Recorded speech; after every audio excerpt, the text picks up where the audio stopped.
a showgirl, and you don't think about real life. But real life is right out there around the corner, and you have to be able to separate the drag fantasy and the shows from. You got to have social security, you have to have housing, you have to have your death insurance policies, your medical insurance. So those things have to be taken care of for you and stuff. And you have to take care of those things and be able to separate the big, oh, I'm a drag star, I'm a this, I'm a that, from from real life. You've got to take care of your real life. And with way the government is going, we have to have our business together.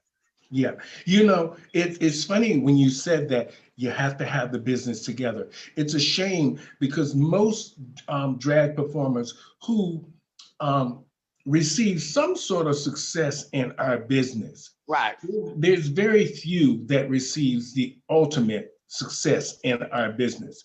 Yes. But now RuPaul has given, or just the VH1 has given drag queens a real voice in a sense, but by them not understanding that fame, Yeah. that fortune, the Yeah. opportunity, you see so much of the repetitiveness. It goes to show you that I watch the show, I watch what they do, and it seems that they haven't learned anything.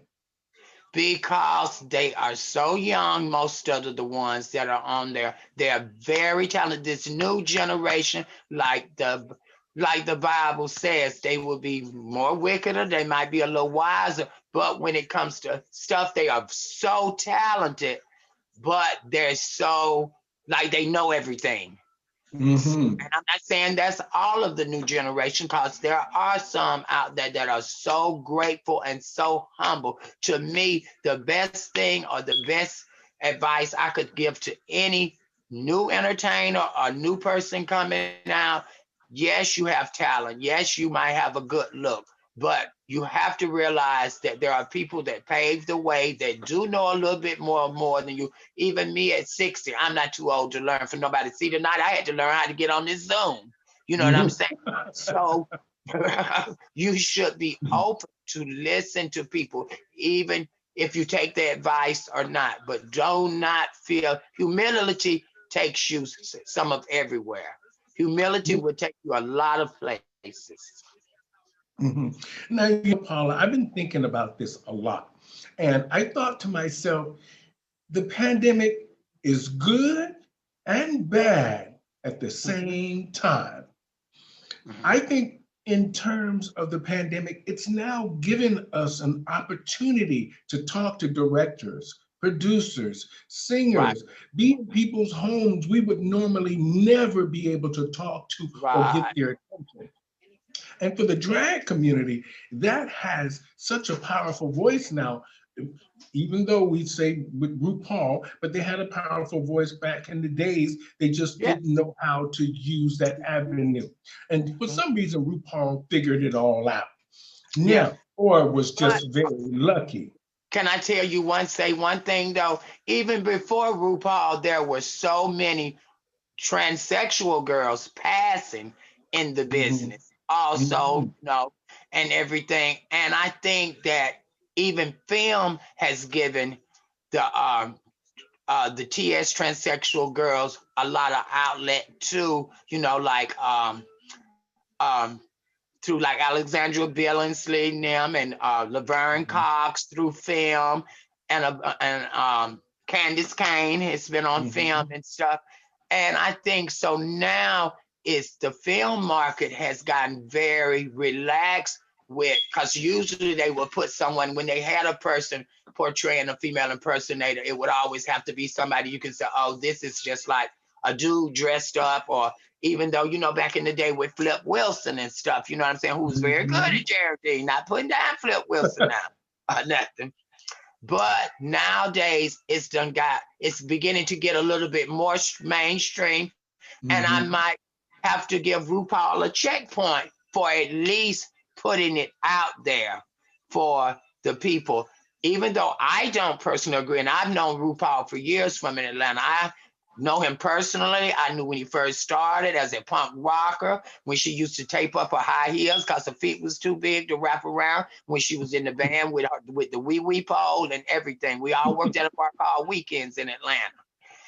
So, and Now, I admire her, I commend her for her success and what she has done for the female impersonation community. We must give her grace on that. The only thing mhm. I don't agree is, they get to the point where they don't want none of the girls that live as women that have breasts on it, that have this. And I understand that's her platform, that's her show, and she can present stuff how she wants to. But I think when we present stuff sometimes, if we're going to present that category or that out there, we should present it all, Well, you're right. I think you hit it on the head. It needs to be real. It Yeah. needs to be addressed I think if we, realistically. We understand breastplates and we understand that. But yeah, 90%, we know 90% of the girls in the US have some sort of augmentation, whether it's yeah, their lips, their cheeks, their hips, their breasts, or whatever. yeah. And And I think this needs if to you're be, gonna excuse me, go ahead. sweetheart. If you're gonna do something, it should be one for all for one, because it's a whole realm of different areas of female impersonation. And like I said, that's your show. You can present the side that you would feel most comfortable with, but at least have one um, transsexual or TS girl or pre-op girl that's in the business on the show to present that side that you feel that would fit into the show. I think that the reason, I mean, I'm not trying to think for RuPaul, but Yeah, I'm yeah, just thinking that she's afraid of the transsexuals because the transsexuals, in return, if she put them on her show, the show will become about that because people will be yeah, more yeah, interested in seeing that because yeah, it's more like Holly, the girls who have the breast augmentations and the um, all of the surgeries are more like celebrities and they look yeah, more realistic. So, yeah, in all fairness, more people would view a show like that if it was yeah, for the transsexuals. yeah. And I think that there's a real opportunity here for the old school girls to have a show like RuPaul. And But of it's course, it's shocking to see. I hope the girls don't miss this opportunity. me either. I do too. And because with longevity comes intelligence, comes wisdom, and come experience and knowledge. And that's what all makes up for a well-rounded, seasoned individual. Because we all been young and dumb. I was young and Mhm. dumb and fast. We all are. That comes with youth. That Yeah. comes with youth. Don't get me wrong. But in longevity and time, wisdom comes, and with wisdom and experience comes. So, with that, and you need your older, seasoned entertainers and female impersonators to be around also to guide and to still hold the torch for everything. Mhm. And we still sweeping regardless at 60. Look at us and we're still out here sweeping. I hear some of the youngest, oh, what is grandmama doing? What is this? You better be glad grandmama was here. That's right. grandmama Now, made it possible. Your grandmama made it possible for you to be right to run around here and twist and put on some makeup. yeah, there's a few. I mean, I'm trying not to Excuse me. focus so negative about the certain Yeah, thing, but we need to address the issues because we understand how could you have a show this popular and doing this well and not have included the girls who paved the way. yeah, yeah, yeah. Now, Hmm. what's important for us as a community is to understand that now we're in this pandemic. This is Yes. giving us a real opportunity. So I watch all the girls doing their talk shows, their cooking Right. shows, or whatever. But you Yeah. know what I find is happening? Now, Uh-huh.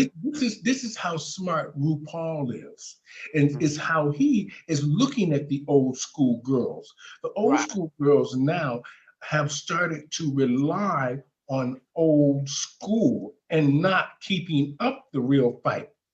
Right. You know, before, when they kept saying Cash App this, Vimo this, the girls were hustling. But then when Facebook was talking about the music rights and this and that, it Mm-hmm. put a block on everybody. But Yeah. RuPaul found a way around that with Yeah. all of the tutorials. And for a while, you saw that most of the performers that were on the show, it was at a low. Yeah. Now, what I noticed is that the old school girls aren't keeping up the fight, Yeah. because I noticed with RuPaul that rhythm has started again, where you see he must have sent out a message to all of them saying, do makeup tutorials, be live, do this, do that, because now you're seeing that rhythm again Good. that you didn't And see I before. and I think that's a good thing to keep it going. Like I said, I think RuPaul started a very, very, very, very good franchise, and his show has helped and opened doors for many a person, and has opened the eyes of a lot of people that wouldn't normally be able to see female impersonation and to understand it. And I do give much grace for that, because when Mhm. any doors are open in that area, it opens for all of us, Okay, so what do you think the old school girls should do now? What do you think they should be doing now? I think the old school girls should be mentoring the younger generation, but also keeping themselves out there, being relevant. And like I said, I don't do a lot of shows or do a bunch of shows because, I was working before the pandemic and stuff. And basically, I was just, working on my job. And then every maybe once or twice a month, I would go out and do bookings and stuff and everything. Because, earlier in my life, I'd always worked at show bars, the longest Mhm. I worked at the Armory for 14 years. I worked at Backstreet. I did the Chaparral. I did, all the time. I always had a show job. I did Levitas, Mhm. Illusions, way back in the day, and all of that. So I've always basically had a show job and stuff, even though I've always sometimes had, a regular 9 to 5 or 11 to 7, whatever the hours were and stuff. But I think, as you get older, you've done it so much and you be like, oh, I don't know if I want to do it. But still, you have to get out there, support the community, do the walk, stay relevant, keep your name out there. Now is a new era, social media.